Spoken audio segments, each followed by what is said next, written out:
Bapak Ibu Saudara, puji Tuhan, terima kasih buat tim pemuji penyembah.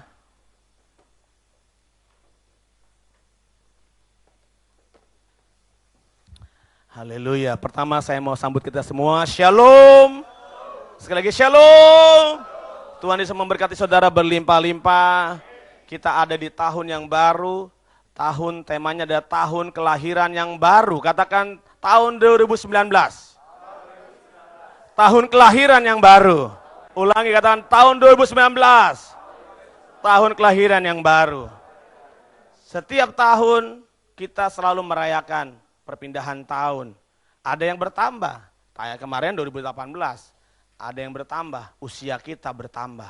Kata orang berkurang. Iya, tapi tulisannya bertambah. Ya, tahun lalu 27, tahun ini jadi 28. Bertambah kan? Tetapi apakah seiring dengan pertambahan itu juga pertambahan iman kita muncul? Karena ini adalah bagian usaha kita. Tuhan yang memberi waktu, Tuhan yang memberi kekuatan, kita yang akan mengerjakannya. Yang nangkep bilang amin. Saya mau sepakat dulu bersama, di sini semua murid Tuhan Yesus, katakan haleluya. Kalau murid Tuhan Yesus bersama dengan saya, dan saya pertama-tama bilang buat saudara bahwa saya seringkali merenung, saya bukan tipe pembicara saudara, saya ini worshiper, saya penyembah. Kadang saya kalau disuruh pilih antara mau bicara buat depan saudara kayak begini, lebih baik saya suruh nyanyi saudara. Karena buat saya kalau menyembah itu artinya saya dekat sama Tuhan.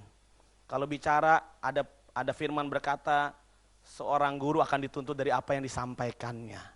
Jadi saya merasakan, waduh Tuhan Yesus, saya mau menjadi pelaku firman. Tapi di tempat ini saya tahu bahwa bukan kuat dan gagah, tapi karena kasih Tuhan. Amin. Nah saudara, setiap tahun kita berganti tahun, tapi percayalah Tuhan menyertai kita. Membuka dalam Alkitab kita Ratapan pasal 3, ayat 22 dan 23. Kasih Tuhan tak berkesudahan, habisnya rahmatnya, selalu baru setiap hari,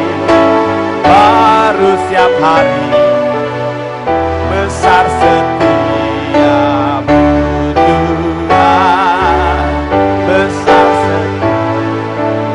Di tengah-tengah temanya tentang ratapan, tetapi di balik itu ada pengharapan. Ya, tema Alkitab yang saudara baca itu adalah judul bukunya adalah Ratapan.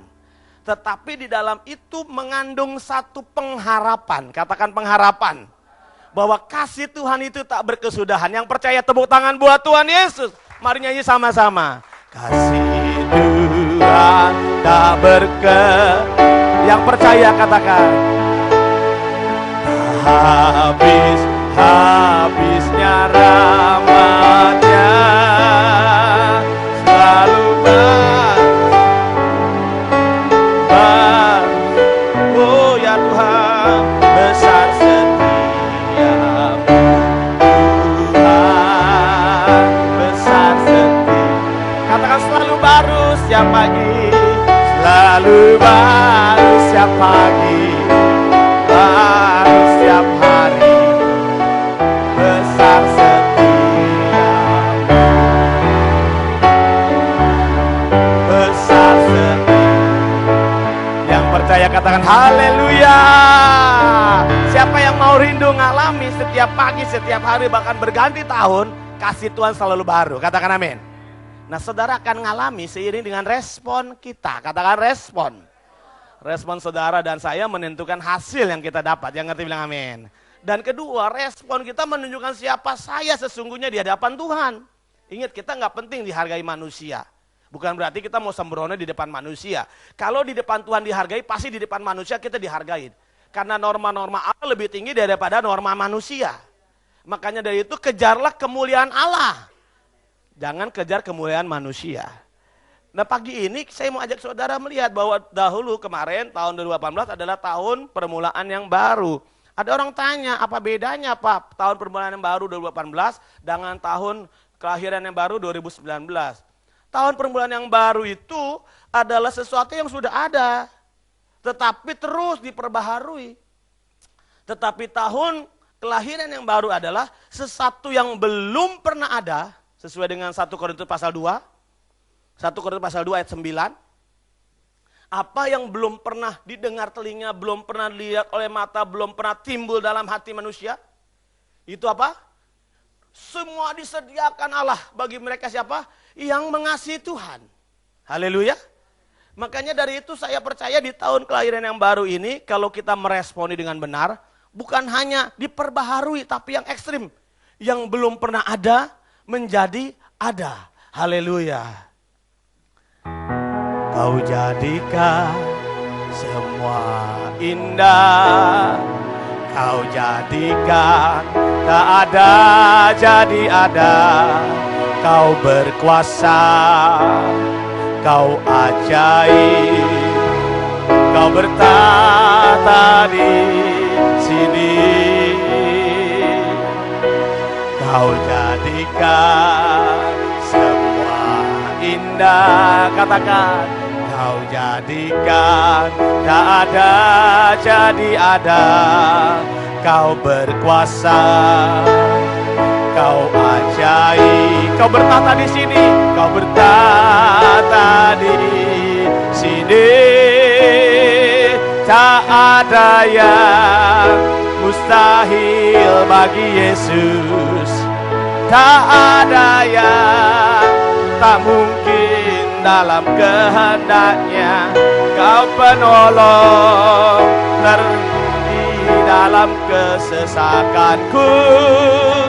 Kau sumber kekuatan. Berapa kita boleh percaya bahwa tak ada yang mustahil bagi Yesus? Boleh mengalami kan keajaibannya yang belum pernah saudara dengar, lihat, rasa, akan saudara alami tahun 2019 ini. Kalau engkau berkata amin, percaya dengan sungguh, jadilah seperti imanmu. Makanya nggak heran kenapa ada banyak orang ngalami berkat ekstrim, ada berapa banyak orang juga nggak ngalami apa-apa, karena responnya beda.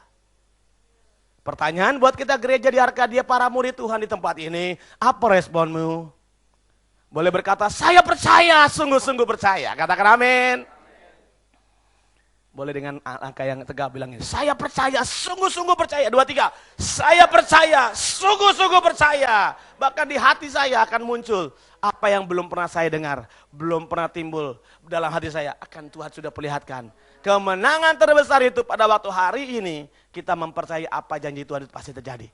Ke depan sana akan ada langkah-langkah Tuhan dibukakan untuk terjadinya mujizat Tuhan. Haleluya. Nah, saya katakan ini kenapa? Supaya mengawali 2019 ini saudara akan tercengang-cengang. Karena bukan kuat dan bukan gagah kita, tapi karena kasih Tuhan, karena kuasa Tuhan. Haleluya. Berapa dari kita sudah siap untuk menerima ini? Katakan amin. Nah, kita akan masuk dalam sebuah ini tema tentang tahun 2019, tahun kelahiran yang baru. Ayat temanya adalah Yehezkiel pasal 36. Yehezkiel pasal 36 ayat yang ke-26 dan 27. Inilah dua hal yang harus dan Tuhan akan lakukan bagi saudara, tetapi saudara dan saya harus membuat satu keputusan untuk meresponinya dengan sungguh-sungguh. Yang mau katakan amin. Baca sama-sama dalam Yehezkiel pasal 36 ayat yang ke-26. Baca 2, 3. Kamu akan kuberikan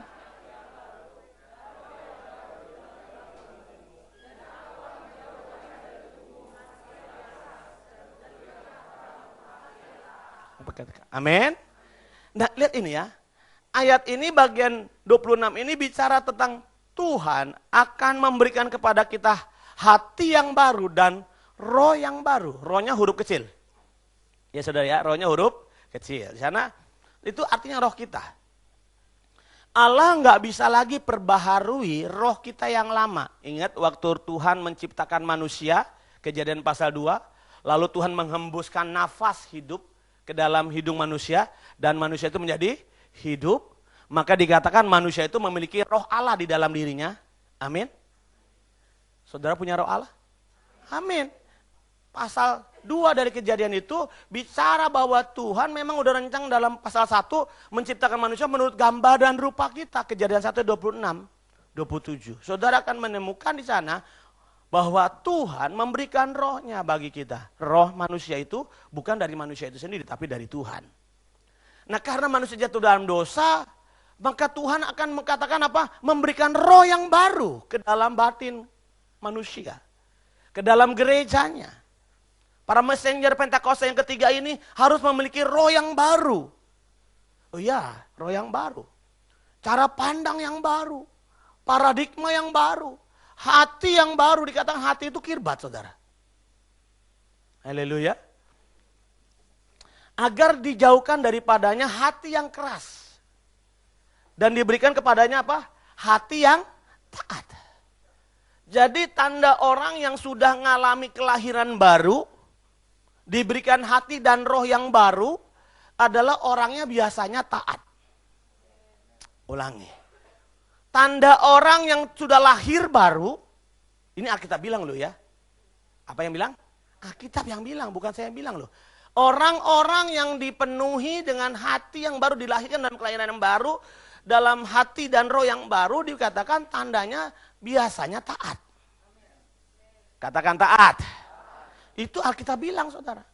Jadi kalau kita enggak taat, pada diam. Tandanya saudara diragukan bahwa kita mengalami namanya kelahiran baru, di mana Tuhan memberikan, kata, kamu akan kuberikan hati yang baru dan yang roh yang baru. Jadi ini bicara tentang kirbat, bicara tentang sikap hati. Jadi kirbatnya baru, hatinya, rohnya baru. Karena dikatakan kantong kulit yang sudah lusuh tidak dapat menerima anggur yang baru, roh yang baru tidak bisa. Dia harus diperbarui 100%. Yang percaya katakan amin.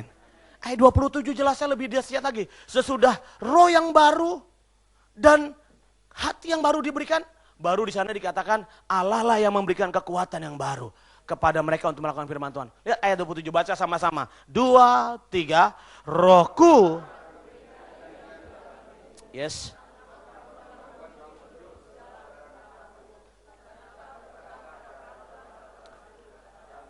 Wow, di sana katakan rohku, kata Tuhan apa? Rohku, berarti rohnya Tuhan sendiri. Akan kuberikan diam di dalam batinmu. Dia bukan hadir di dalam batinmu. Dia berkata apa? Diam di dalam batinmu. Dengan lain kata, dia mau tinggal di dalam batinmu. Haleluya. Agar apa saudara? Agar kita dapat melakukan semua ketetapan, perintah, dan melakukannya dengan tepat. Bisa bilang amin? Jadi nih, untuk melakukan firman Tuhan kita tuh nggak perlu repot-repot, asal intim sama Tuhan, dekat sama Tuhan. Tuhan akan berikan rohnya buat kita untuk melakukannya tepat seperti yang dikatakan firman kepada kita. Loh, lihat ayat ini loh saudara. Tapi pertanyaannya, bisa nggak kita mendukakan roh dengan cara begini? Udahlah, nggak usah deh, pokoknya lain besok aja. Udah nggak ah. Dengar ya, saya seringkali doa, Tuhan, apa firman di Arkadia kurang kuat, kurang tajam. Rasa saya tajam saudara. Hamba-hamba Tuhan di tempat ini yang maju naik ke atas mimbar, yang Tuhan utus ke tempat ini, tajam-tajam firman Tuhannya. Saya pun diberkati luar biasa saudara. Kalau saya dengar firman Tuhan di sini, kalau pas saya ada di sini, saya lihat luar biasa. Tapi saya seringkali bergumul karena masih ada yang tertinggal. Aku doa Tuhan, aku mundur lagi Tuhan, jangan tinggalin. Ibarat kata, kalau bisa bus ini jangan jalan kalau belum semuanya naik. Haleluya. Kita akan bawa sama-sama ke surga semua. Haleluya. Yang respon katakan amin. Jangan ada yang ketinggalan. Tapi juga saudara jangan bikin susah pendeta. Haleluya. Biarin itu kerjaan Pak Anton. Kalau nggak ada yang susahin dia, nggak ada kerjaannya dia. Kalau semua baik-baik aja, masuk surga aja semua. Loh, emang saudara mau masuk mana? Jadi saudara, pagi ini saya ingin dua hal ini menjadi dasar kita, dua ayat ini. Bahwa Tuhan dalam kelahiran yang baru enggak sembarangan. Enggak cuman asal jadi suka-sukanya saudara. Mau enggak, Tuhan sudah siapin rancangannya. Tuhan sudah siapin peralatannya. Yaitu hati yang baru, roh yang baru. Katakan hati yang baru. Roh yang baru. Di dalam saya. Katakan pakai tangan, hati yang baru. Roh yang baru. Di dalam saya. Ini bukan tanda 1-2, ini jangan saudara pikir ini apa. Tapi di 1-2 kan saya udah pilih dua-duanya, 1 sama 2 tuh langsung kan di dalam saya. Tetapi yang lebih dahsyat dikatakan roh Allah diam di dalam saya. Katakan roh Allah, diam di dalam saya. Kalau orang enggak melakukan firman, diragukan juga saya katakan, roh Allah diam di dalam dia. Loh, bukankah Saul itu diurapi Allah? Diurapi tidak? Diurapi Allah. Tapi kenapa Saul bisa melakukan kejahatan di mata Allah dengan mendahului perintah Tuhan? Memberi persembahan yang harusnya bagian Samuel. Kenapa? Karena itu adalah keputusan pribadi Saul untuk enggak taat akan firman Tuhan. Berarti keputusan apa? Pribadi. Waktu dia mengalami itu, dia kan berhadapan dengan kenyataan bahwa Tuhan undur daripadanya. Saya doa di sini semua penuh dengan roh Allah, dan roh Allah tidak undur dari kita. Tandanya adalah melakukan firman Tuhan, ketetapan Tuhan dengan sungguh-sungguh. Haleluya. Lalu seorang tua-tua Ibrani bertemu Yesus, namanya Nikodemus, dalam Yohanes pasal 3, bertanya kepada Tuhan, bagaimana supaya saya mengalami hidup yang kekal, masuk dalam sorga. Yohanes pasal 3 ayat 3, Yesus berkata kepada Nikodemus, barang siapa tidak dilahirkan kembali, ia tidak dapat melihat kerajaan Allah, kerajaan sorga. Nikodemus berpikir secara hurufiah, berpikir secara yang tersurat saja.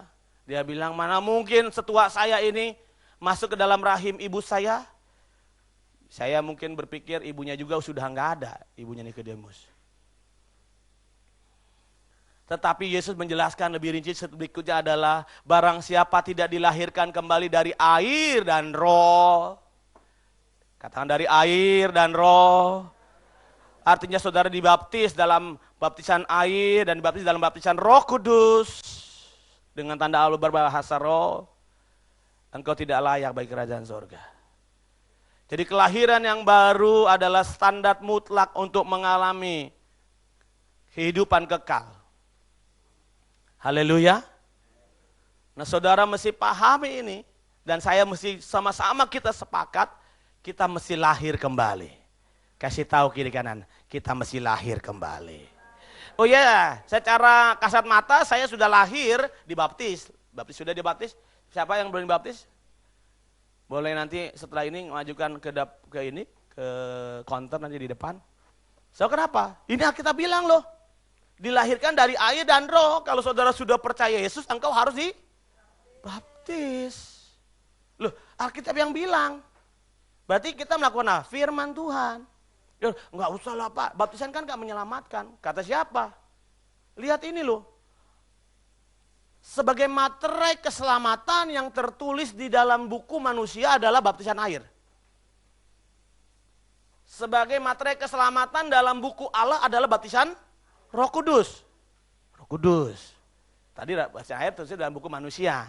Ya kan, gereja Arkadia punya catatannya. Ibu ini dibaptis tanggal berapa, bulan berapa, tahun berapa. Tapi yang pencatatan secara detail lagi, Roh Kudus mencatatkan dalam bukunya Allah tentang saudara kapan dilahirkan dalam roh. Haleluya. Jadi pagi ini yang belum dibaptis, jangan anggap remeh baptisan. Ya puji Tuhan kalau kita menjadi seorang perampok yang dapat anugerah, di ujung nyawanya dia masih bisa terima Yesus. Tapi apakah kita orang yang seperti itu? Kan enggak. Kita punya kesempatan. Tapi kalau kesempatannya kagak kita pakai dengan baik-baik, tidak kita gunakan dengan baik-baik, apakah Tuhan mempersamakan kita dengan perampok itu? Saya yakin tidak. Bisa nangkap maksud saya? Maka teman-teman saya yang berkata, ada baptisan pakai bendera saudara. Karena waktu itu zaman perang. Kondisinya nggak ada air, adanya bendera, pakai bendera. Pertanyaannya soal itu soal lain, karena keadaannya tidak bisa. Satu kali saya melayani baptisan seorang tua, udah adanya gede gitu saudara, udah stroke, segala macam, dan segala macam, mau dibaptis, Pak Pendeta ini dari sepupu kita, saya mau dibaptis, di sekitar dia nggak ada yang mau baptisin, saya baptisin. Sekarang saya baptis, caranya apa? Saya lap.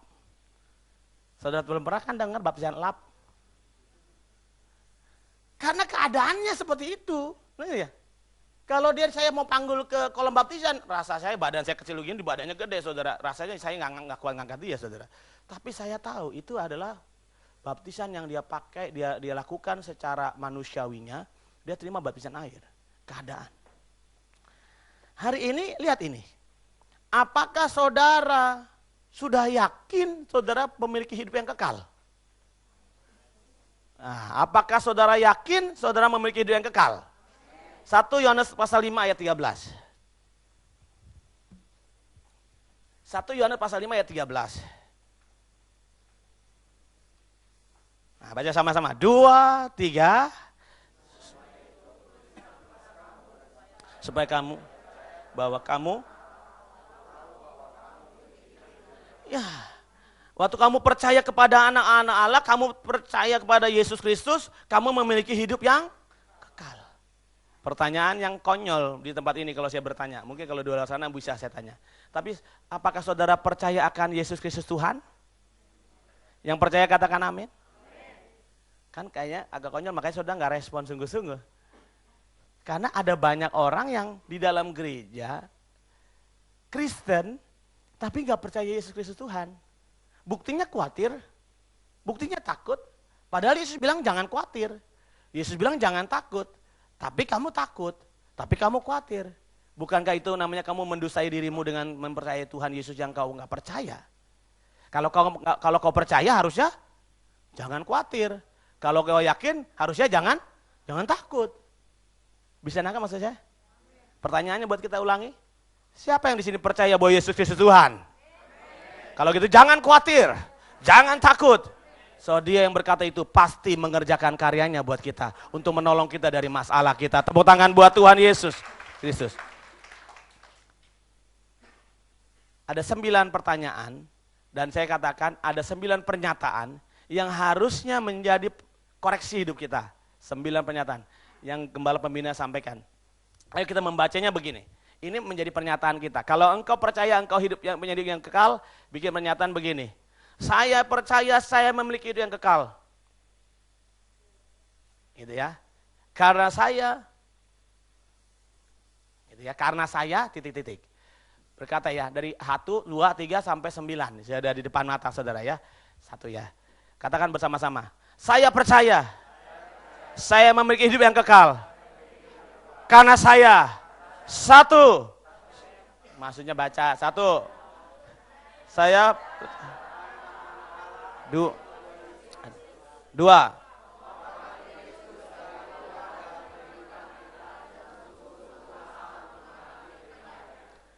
3. Mengasihi.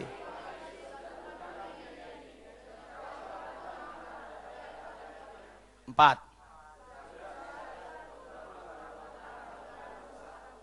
5.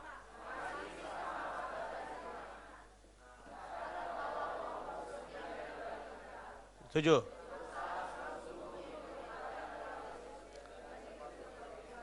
8.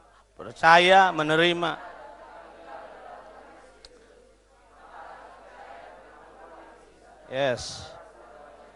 9. Sungguh-sungguh.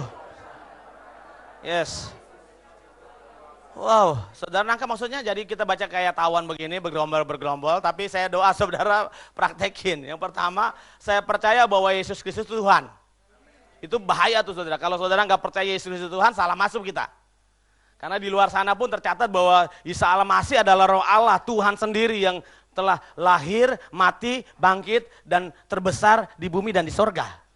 Bisa nangkap maksud saya saudara? Jadi saudara kalau nggak percaya Yesus Kristus Tuhan, kita nggak akan terima hidup yang kekal. Itu dari 1 Yohanes 5 ayat 13 tadi. Lalu saudara lihat itu. Dikatakan saudara dan saya harus menghormati. Ya, menghormati saudara. Terus ya, saudara mengasihi. Nah, saudara mengerti saudara. Saudara mau bertekun. Sungguh-sungguh bertekun. Haleluya. Lalu saudara ini yang kelima dikatakan mengasihi siapa? Sesama saudara. Dan seterusnya saudara. Tapi saya bulan ini dituntun untuk masuk dalam topik yang kelima, yaitu mengasihi saudara seiman. Kasih hashtagnya, kasih hashtag. Mengampuni. Kata apa? Mengampuni.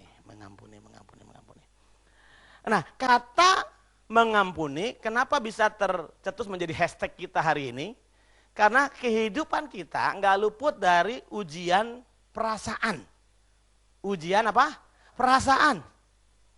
Dalam Amsal pasal 4 ayat 23 muncul kan? Kita disuruh apa? Jaga hati dengan segala kewaspadaan. Karena dari sanalah terpancar kehidupan. Berarti seluruh sumber dari keadaan kita yang kasat mata ini adalah hati kita. Bisa nangkap maksudnya?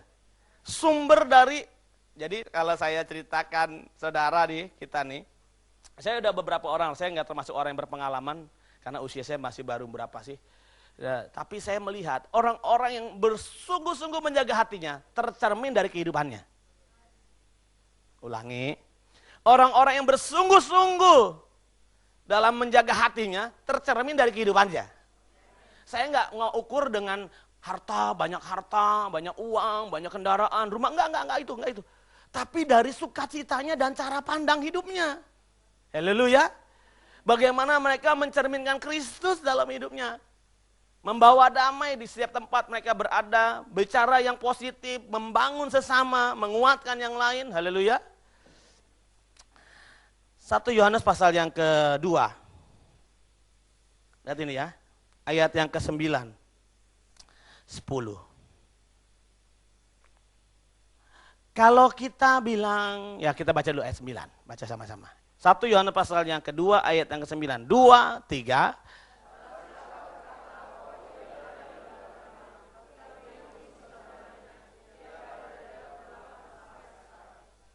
Sampai situ. Kalau saudara dan saya bilang kita ada di dalam terang Kristus. Tetapi kita membenci saudara kita. Alkitab berkata apa? Kita ada di dalam kegelapan. Kita gelap. Ayat 10 jelas dikatakan kegelapan itu yang mendominasi kita. Itu saudara.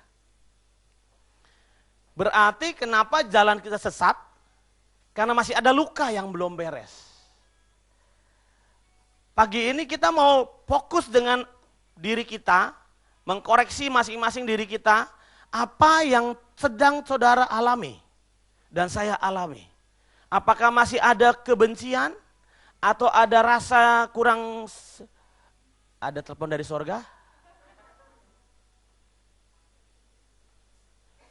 Oh, puji Tuhan. Kalau ada tombol off atau silent, di silent dulu kalau di gereja. Amin. Oh iya, saya ngomong di mimbar supaya saudara mengerti maksudnya. Saya di handphone saya selalu silent. Hanya getar, saya nggak jawab.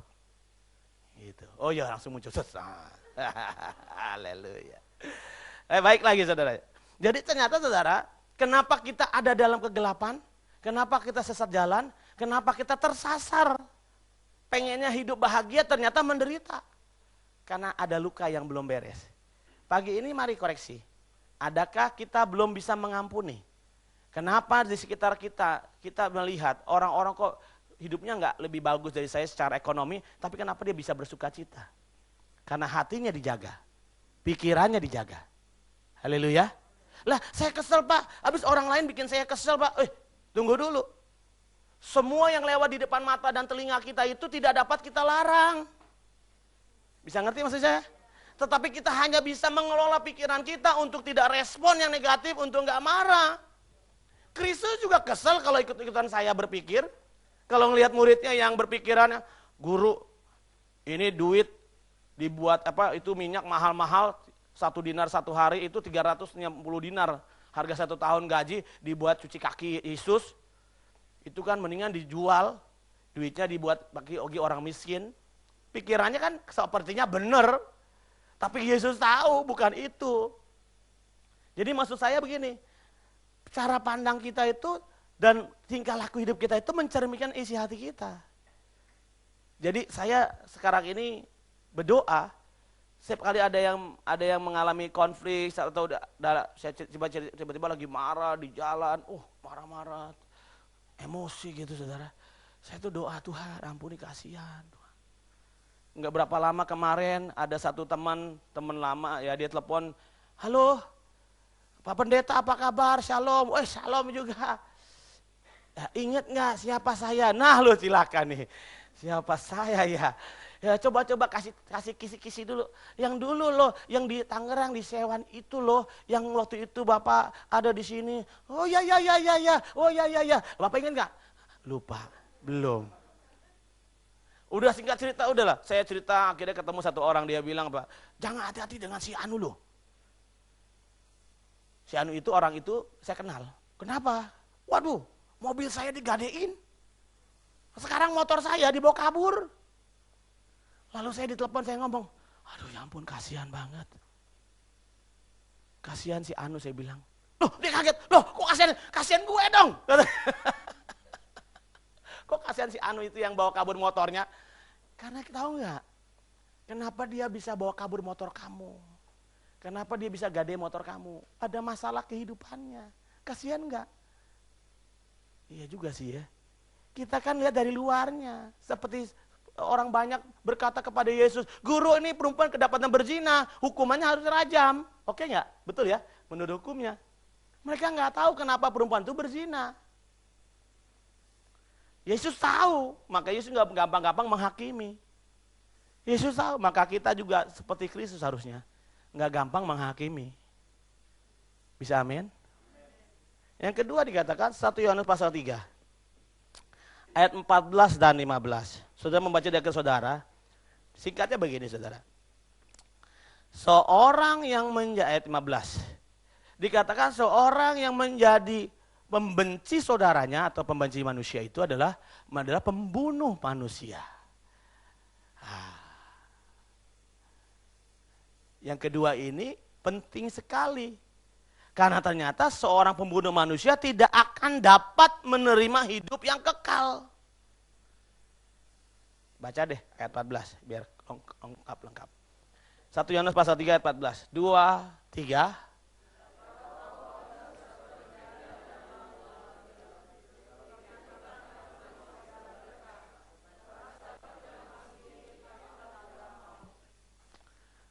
Ayat 14, 15, 2, 3.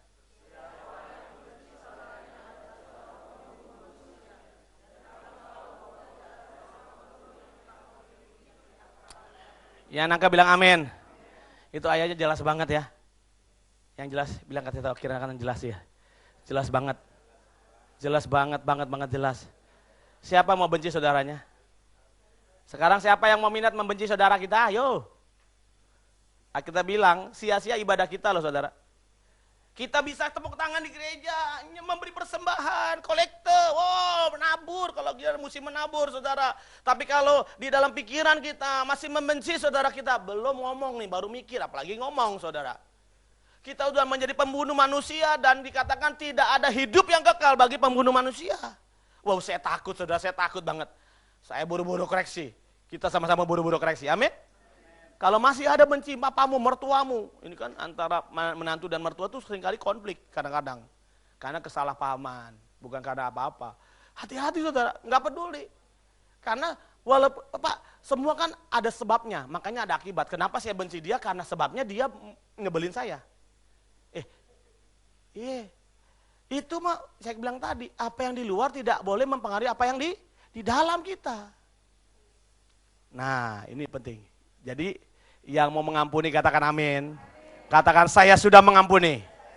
Angkat tangan katakan saya sudah mengampuni. Di dalam nama Yesus, saya sudah mengampuni. Dalam hati mulai sebut si A, si B. Tadinya nyebelin. Saya kasih tips yang paling jitu untuk bisa beres dalam hidupan kita. Tahu nggak jitu resepnya? Saya kesel sama seseorang. Lalu saya bilang saya pengen nggak boleh ada begini, nggak boleh dia di sini, nggak boleh, pokoknya saya nggak mau, nggak suka, jangan lihat tampang dia lagi. Tapi saya baca firman, waduh saya nggak mau, nggak punya hidup yang kekal. Capek-capek kita melayani, capek-capek kita ibadah, capek-capek kita kolektif semuanya. Tapi ujungnya masuk neraka. Masuk apa? Neraka. Itu dengan lain kata, itu katakan enak, tidak mempunyai hidup yang kekal. Orang yang jadi pembunuh manusia itu orang yang akan pasti masuk neraka, pasti masuk neraka. Jadi pagi ini keras awal tahun. Gembala pembina sampaikan masuk neraka. Jadi memang ini penting. Lalu saya bilang begini, cara yang jitu adalah saudara pertama berdoa. Gampang kan ya? Oh gampang, berkali-kali kita doa, ampuni si A, aku ampuni dia dalam nama Yesus. Yang kedua, saudara, datengin dia, bawain tarcis. Bawain kue. Kok mukanya langsung begitu? Saudara, tahu tarcis itu zaman dulu tarcis. Tahu saudara, bawain kue bolu ke apa ke saudara? Pisang Ambon ke, pisang goreng ke. Bawain saudara ke dia, ayo. Ayo. Ah, tapi Pak, nanti dibuang Pak kue, enggak apa-apa, kasih lagi, kuenya dibuang, kita kasih lagi. Tapi jangan yang dipungut, yang dijatuh itu dipungut lagi, kasih dia. Jangan, itu namanya ngajak gelut, namanya ngajak berantem namanya. Beliin lagi saudara, sampai saudara bisa bebas, hati damai, katakan amin. Saya lakukan saudara, berarti bukan di depan ini, aman. Saudara, imun dari hal itu saudara. Saya pernah kesel sama seseorang, saya datangin dia saudara tiap hari, bukan tiap hari sih, setiap seminggu, 2 minggu sekali saya datang, ada aja. Entah saya beliin, maaf aja misalnya saya nggak sebut orangnya kan, saya beliin susu buat anaknya, saya beliin makanan kecil buat anaknya. Saya sama bapaknya kan nggak makan apa, anaknya yang seneng, wah iya Pak Anton, selamat datang ya. Sampai hati saya damai, dan orang itu berdamai dengan saya. Sekarang saya nggak kasih lagi. Kan udah beres. Dia ada maunya doang Panten ya, iya. Loh, kita pengen punya jurus itu, yang mau katakan amin? Jadi yang selama mertua, nih hari setelah pulang ibadah 1, langsung pergi ke Holland Bakri. Promosi. Atau minta bikinin sama Gulmana gitu. Kasih ya saudara. Ah ini lagi, 1 Yohanes pasal 4. 1 Yohanes pasal 4 ayat 20. Nah ternyata saudara, orang-orang yang katanya mencintai Tuhan, katanya mengasihi Tuhan, tapi membenci saudaranya, ia adalah apa? Pembohong, apa? Pendusta, apa? Pembohong. Orangnya berarti bohong. Kenapa? Yang kelihatan aja dia nggak bisa mengasihi, apalagi yang tidak. Ya, habis ini bisa ngerti. Saya percaya kalau udah begini tajam begini saudara masih belum bisa berubah. Duilah. Saya nggak tahu mau ngomong apa lagi nih saudara. Yang saya pasti berubah. Saya pasti berubah. Saya pastikan berubah ya. Karena udah jelas Alkitab nih, aduh ampun dah. Nah, ini Gembala Pembina panjang lebar ceritakan ini. Saya bilang ini luar biasa. Bagaimana kita bisa hidup melekat sama Tuhan? Yang pertama kita mau fokus dengan dia, mencintai dia, luar biasa. Dalam Yesaya pasal 40 ayat 31 dikatakan apa saudara tadi? Munculkan Yesaya 40 ayat 31.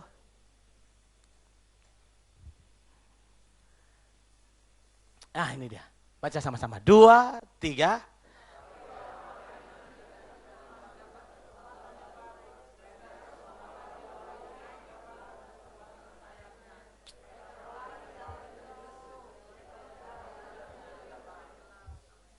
Iya saudara, orang yang berharap Tuhan itu akan diberikan kekuatan.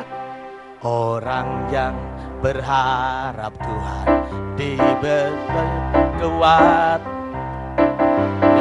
dengan sayap Raja Wali, berlari,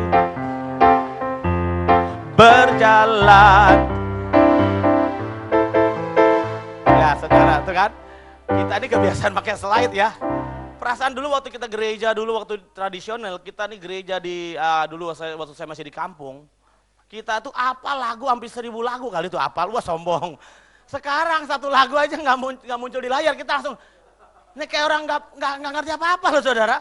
Hati-hati nih kalau antikris ambil media semua saudara, kita nggak bisa nyanyi semua. Siapa pakai handphone kudus? Hati-hati handphonenya nanti ngeheng semua tiba-tiba. Alkitab sudah dibuang tuh Alkitab buku saudara. Sudah masih punya Alkitab buku? Harus masih punya saudara. Tiba-tiba handphone kita semua ngeheng saudara. Kita harus bisa tetap. Muncul? Nggak ada ya? Itu lagu lama tahun 80. Haleluya. Aduh ampun. Nah saudara ingin melihat bagaimana Tuhan mengerjakan dalam hidup kita lebih lagi. Dikatakan kekuatan baru. Dia menjaga kehidupan saudara dan saya. Lalu dia memberikan kita satu namanya perlindungan. Yang namanya tuntunan dalam Mazmur pasal yang 32 ayat yang 8 dikatakan, aku hendak mengajar, menunjukkan jalan kemana yang harus ditempuh. Aku hendak menasihati. Dikatakan apa? Mataku tertuju kepada saya. Iya, kepada saya. Saudara dan saya mau ngalamin dituntun Tuhan? Diajar Tuhan? Dan lebih lagi saudara pengen dinasihati Tuhan? Saudara intim sama Tuhan, menjadi manusia baru. Mengampuni. Mazmur pasal 1. Mazmur pasal 1 ayat yang pertama sampai yang ketiga. Ya, ini luar biasa nih. Barusan tadi saya udah bicara. Ini karena kita keluarga nih, saking keluarga saya bisa ngomong dari mimbar. Lain kali tuh muncul lagi tuh. Saudara masih mau 3 kali dapat gelas.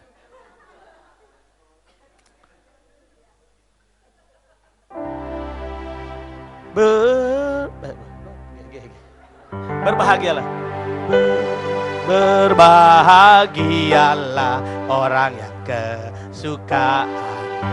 Ialah Taurat Tuhan dan yang merenungkannya siang dan malam. Ia seperti pohon yang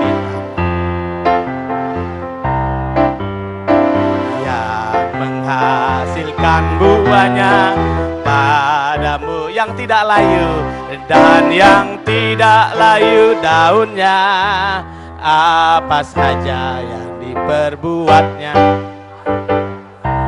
Nah, orang yang alami keberhasilan dalam 2019 adalah orang yang intim sama Tuhan. Amin, intim sama Tuhan. Dia dekat, nempel sama Tuhan. Ini kalau kuncinya beda begitu tuh. Ya, intim sama Tuhan. Saudara mau ngalamin ini? Berbuah padamu simnya, yang tidak pernah layu daunnya. Apa saja yang diperbuatnya berhasil.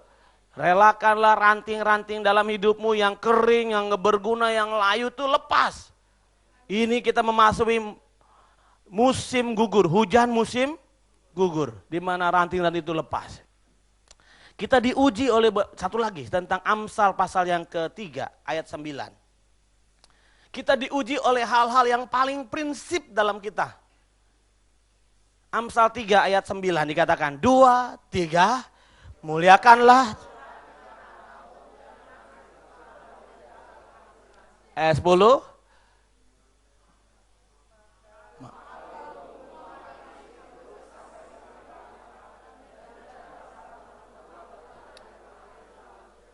janji Tuhan begitu ya, itu kata janji Tuhan. Tapi ayat 9 adalah bagian saya dan saudara. Memuliakan Tuhan dengan harta yang Tuhan percayakan. Tahun ini atau awal tahun ini kita akan mempersembahkan persembahan sulung. Ada bertanya sama saya, Pak, persembahan sulung itu apa ya Pak? Apa semuanya Pak? Apa bagaimana Pak? Saya bilang sama mereka, harusnya kita taat sama pemimpin. Lakukan apa yang dikatakan pemimpin. Pemimpin udah lewatin, kita lewatin bersama dengan mereka. Oke? Lah Pak, nanti kalau itu gimana keuangan saya? Ya jadilah seperti imanmu, sekarang jalanin aja. Saudara bilang dari keuntungan saudara, ya jalanin. Dengan apa yang kau tabur, engkau akan tuai. Dengan takaran yang kau pakai, kau akan ditakarkan. Bisa nangkap maksud saya? Lu Pak Anton kok orangnya gampang begitu? Enggak, saya bersama dengan keluarga akan melakukan seperti yang pemimpin lakukan. Nangkap maksudnya? Jadi saya tahu kan ya.